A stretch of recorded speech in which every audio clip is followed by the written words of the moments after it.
All right, this is our last video tutorial of Lab 3. And in this video, I'm going to show you how to measure the size and phase of Venus. And we're going to do this for a series of images, beginning with the image of Venus that you collected in Lab 1. Now, if you didn't get one in Lab 1, not a problem. Sometimes Venus is too close to the sun. You may not have gotten one. But we will then continue and do this with a collection of images that we at Skynet have already taken for you of Venus over the course of its entire orbit. The question is, orbit around what? If Venus is orbiting the sun, we live in a heliocentric universe where all the planets orbit the sun. And this results in a particular pattern of sizes and phases for Venus. Or maybe Venus orbits the Earth. In that case, we would be living in a geocentric universe, which is what the ancient Greeks believed. And in that case, everything orbits the Earth. And that results in a very different pattern of sizes and phases for Venus. So by measuring the size of Venus and the phase of Venus over the course of its orbit, you can distinguish whether we live in a heliocentric universe or a geocentric universe. And this is exactly what Galileo did in 1609. So you're about to repeat a rather famous experiment. So I'm going to share my screen. Okay, here we are in Afterglow. And the image that we're looking at is the image of Venus that I took for Lab 1. And you can see I have a series of images, 7 other images already loaded.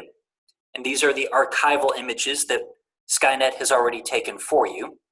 You can find them by going to Data Providers, go into the sample directory, then into Astro 101 Lab, and Lab 3, and down to Venus.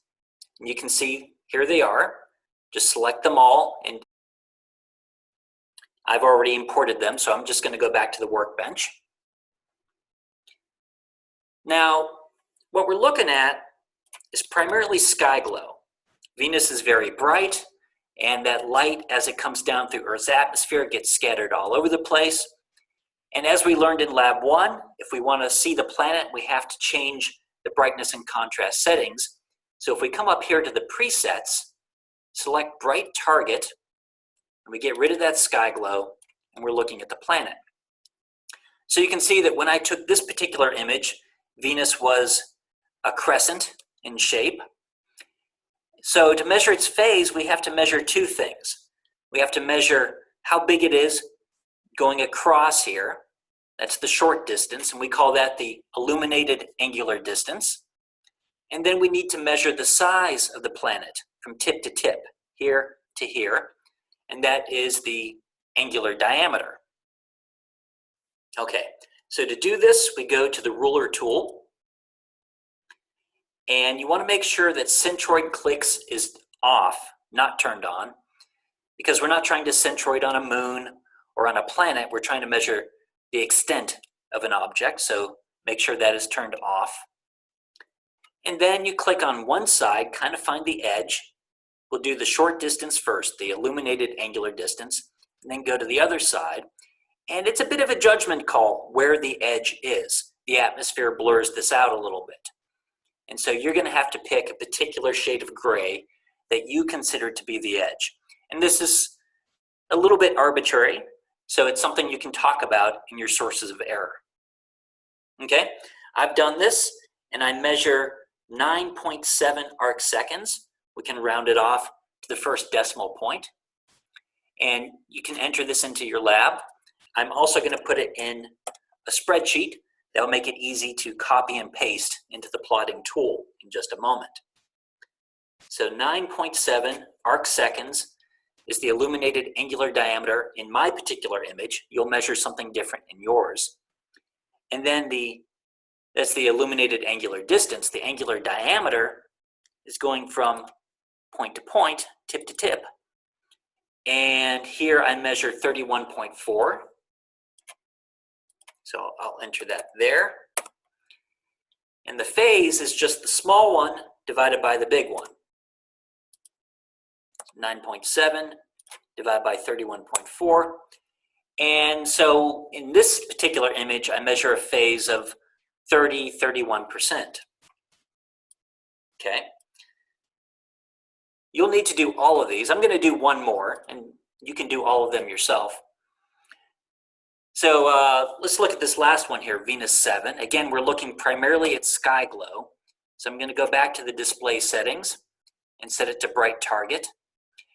And actually, if we come over here to the gear and select sync display settings, that will set all of your images to bright target. So you don't have to go back and do this image by image. Okay, let's zoom in on this. So it's very crescent in this picture. We'll go to the ruler, measure the illuminated angular distance going across here. I got 6.8 arc seconds. Put that here, 6.8. Then the angular diameter going from tip to tip. And I measured 50.8 arc seconds, so it's larger in this image, which means it's closer to Earth when this particular image was taken. And that implies a phase of 14%. Okay. Now, you'll want to do this for all of the images and then go to the plotting tool, the graphing tool. And we'll want to select the Venus option. And here's that graph that you saw in the background section of Lab 3. So what are we plotting here? On the x-axis, we're plotting the angular diameter of Venus.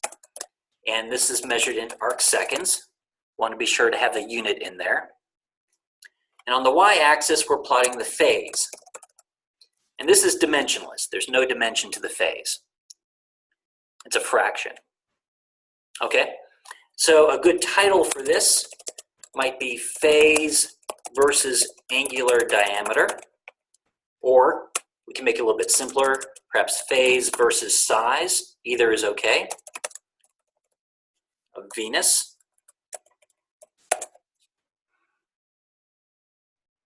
All right. And what we have here, these orange data points, when you first load this page, there's going to be some random data in there. We're going to want to get rid of that. So we can highlight and delete. And then we'll input our own data. So on the x-axis, we want angular diameters. Those are these numbers. The y-axis, we want the phases. Those are those numbers. So I'll just copy those and paste them in here. And we have 2 data points. And ultimately, you'll have 7 or 8 data points, depending on whether you got an image in Lab 1 or not. Now, if these data points cluster around the orange curve, we live in a heliocentric universe, and this is explained in the background section. In the heliocentric universe, you get this particular pattern of phases versus sizes. And if your orange dots end up primarily in the blue area, that means we live in a geocentric universe. So you'll be able to test and determine the nature of our solar system. Then when you're done, all you have to do is save it. So here you can save it as a PNG and upload that in WebAssign. And if the image is too large for whatever reason, you can also save it as a JPEG. It's a lower quality image, but a smaller file size. Okay, that takes us to the end of Lab 3.